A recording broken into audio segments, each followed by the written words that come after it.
कर्नाटक का 800 साल पुराना मंदिर इन दिनों काफी सुर्खियों में है। दावा किया जा रहा है कि मंदिर प्रशासन की नाक के नीचे 100 से ज्यादा महिलाओं और बच्चियों के साथ दुष्कर्म हुआ और उन्हें मारकर धर्मस्थल के एक हिस्से में दफना दिया गया।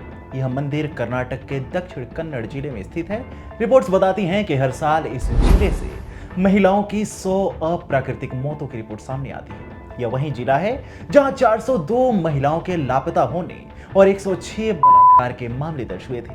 पिछले 2 दशक में इस क्षेत्र में ऐसे सैकड़ों मामले सामने आते रहे हैं। ऐसे में अब जब मंदिर को लेकर खुलासा हुआ है तो कई तरह के सवाल उठने लगे हैं। मंदिर के एक पूर्व सफाई कर्मी ने आरोप लगाया है कि 1995 से 2014 के बीच उसने के शिकार महिलाओं, युवतियों और कुछ पुरुषों के 100 से ज्यादा शवों को मंदिर के आसपास कई जगहों पर दफनाया था। नमस्कार, मेरा नाम है अवनीश और आज की वीडियो में हम इसी मामले की पड़ताल करेंगे।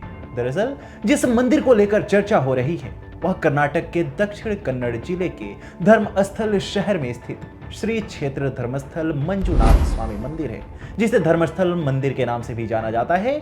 इस मंदिर को दक्षिण भारत का एक प्रमुख धार्मिक स्थल माना जाता है, जिसकी स्थापना करीब 800 साल पहले हुई थी। यह एक शैव मंदिर है जहां वैष्णव परंपरा के पुजारी होते हैं और मंदिर का पूरा प्रबंधन जैन वंशजों के हाथ में है। अब इसी मंदिर के पूर्व सफाई कर्मी के खुलासे ने पूरे देश को हिला कर रख दिया है। जिस सफाई कर्मी ने यह शिकायत दर्ज कराई है उसकी पहचान सुरक्षा कारणों से उजागर नहीं की गई। यहां तक कि शिकायतकर्ता जब मजिस्ट्रेट के सामने बयान दर्ज कराने पहुंचा तो वह पुलिस की निगरानी में ऊपर से नीचे तक काले कपड़े में पैक दिखा।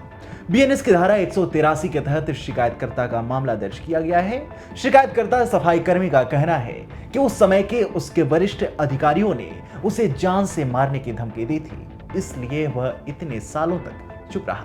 शिकायतकर्ता के बयान के आधार पर एफआईआर दर्ज की गई है। एफआईआर में शिकायतकर्ता ने बताया कि उसने 1995 से 2014 के बीच नेत्रावती नदी के किनारे नियमित रूप से सफाई का काम किया।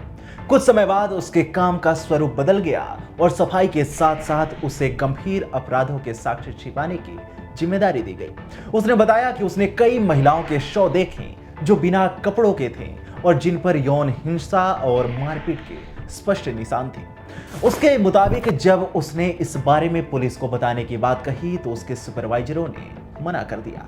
उसका दावा है कि जब उसने आदेश मानने से इनकार किया तो उसे जान से मारने की धमकियां दी गई। उससे कहा गया कि हम तुम्हें टुकड़ों में काट देंगे और तुम्हारा शव भी बाकी लोगों की तरह दफना दिया जाएगा। इतना ही नहीं, सफाई कर्मी के पूरे परिवार को भी जान से मारने की धमकी दी गई थी। एफआईआर में शिकायतकर्ता ने कहा है कि 2010 की एक घटना आज भी मुझे भीतर तक झकझोर देती है। जब गार्ड मुझे कलेरी में एक पेट्रोल पंप से लगभग 500 मीटर दूर एक जगह पर लेकर गए, वहां मैंने एक किशोरी का शव देखा जिसकी उम्र लगभग 12 से 15 साल के बीच होगी। उसके शरीर पर नाम मात्र के कपड़े थे और साथ ही यौन हिंसा के स्पष्ट निशान थे। उसकी गर्दन पर गला घोटने के निशान थे। मुझसे कहा गया कि मैं एक गड्ढा खोदकर उसे और उसके स्कूल बैग को दफना दूं। वह दृश्य आज भी मेरी आंखों में ताजा है। एक अन्य घटना का जिक्र करते हुए उसने बताया कि एक 20 वर्षीय महिला थी जिसका चेहरा तेजाब से जलाया गया था।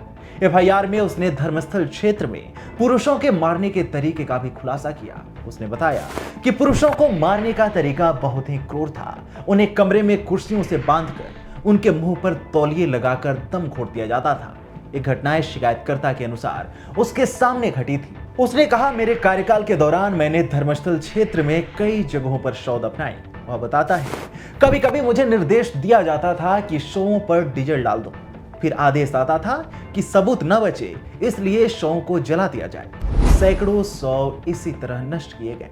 शिकायतकर्ता ने कहा कि वह इस मानसिक दबाव को और नहीं झेल सका और एक रात अपने परिवार के साथ राज्य से बाहर चला गया। एफआईआर में लिखा है कि जिन लोगों के नाम मैं बता रहा हूं वे धर्मस्थल मंदिर प्रशासन और अन्य स्टाफ से जुड़े हुए हैं।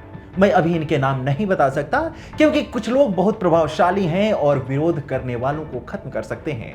जैसे ही मुझे और मेरे परिवार को कानून के तहत सुरक्षा मिलेगी, मैं सभी नाम और उनकी भूमिका सार्वजनिक करने के लिए तैयार हूं। बीबीसी की रिपोर्ट्स के मुताबिक अपनी शिकायत को प्रमाणित करने के लिए उसने उन कब्रों में से एक को खुद खोदा और मजिस्ट्रेट के सामने बयान दर्ज कराते समय कुछ फोटो और सबूत भी सौंपे। धर्मस्थल मंदिर के पूर्व सफाई कर्मी के इस बयान ने राज्य के साथ साथ पूरे देश की सियासत में माहौल टाइट कर दिया है। 4 जुलाई को शिकायतकर्ता का बयान दर्ज किया गया था, लेकिन लंबे समय तक पुलिस यह डिसाइड ही नहीं कर पाई कि 22 साल से ज्यादा पुराने इस मामले की जांच कैसे होगी। सुप्रीम कोर्ट के वकीलों के एक ग्रुप ने इसे लेकर सवाल तक उठाए। सुप्रीम कोर्ट के वरिष्ठ अधिवक्ता के.वी. धनंजय ने कहा, ऐसा लगता है कि सामूहिक कब्रों की खोज से बचने और उन लोगों को बचाने की रणनीति अपनाई जा रही है जिनके नाम इन दावों की पुष्टि होने पर सामने आ सकते हैं। वहीं कर्नाटक राज्य महिला आयोग की अध्यक्ष नागा लक्ष्मी चौधरी ने सरकार को पत्र लिखकर जांच की मांग की थी।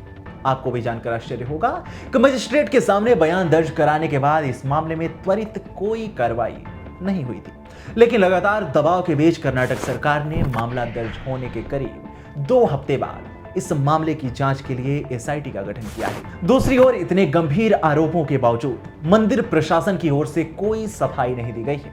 धर्मस्थल एक प्रतिष्ठित धार्मिक स्थल है जहां हर साल लाखों लोग पहुंचते हैं। इतने बड़े पैमाने पर अपराध होना और उसकी जानकारी किसी को न होना सवाल उठाता है। धार्मिक संस्था की ओर से इस मामले पर कोई आधिकारिक बयान नहीं आया है, जिससे संदेह और गहरा होता जा रहा है। इस खुलासे के बाद एक स्थानीय महिला सुजाता भट्ट सामने आई है, जिनकी बेटी अनन्या भट्ट 22 साल पहले गायब हो गई थी। सुजाता की बेटी अनन्या भट्ट मणिपाल में मेडिकल कॉलेज की प्रथम वर्ष की छात्रा थी। सुजाता के मुताबिक उनकी बेटी आखिरी बार धर्मस्थल में देखी गई थी। उन्होंने मांग की है कि अगर कब्रों से शव निकलते हैं तो उनका डीएनए टेस्ट कराया जाए। सालों से दबे इस मामले ने न केवल एक गहरे अपराध को दिखाया है, बल्कि सैकड़ों परिवारों की उम्मीदों को फिर से जगा दिया है कि शायद अब उन्हें अपने प्रियजनों का कोई सुराग मिल सके। इस मामले पर आपकी क्या राय है, हमें कमेंट सेक्शन में जरूर बताएं। साथ ही वीडियो को लाइक करें और चैनल को सब्सक्राइब करें।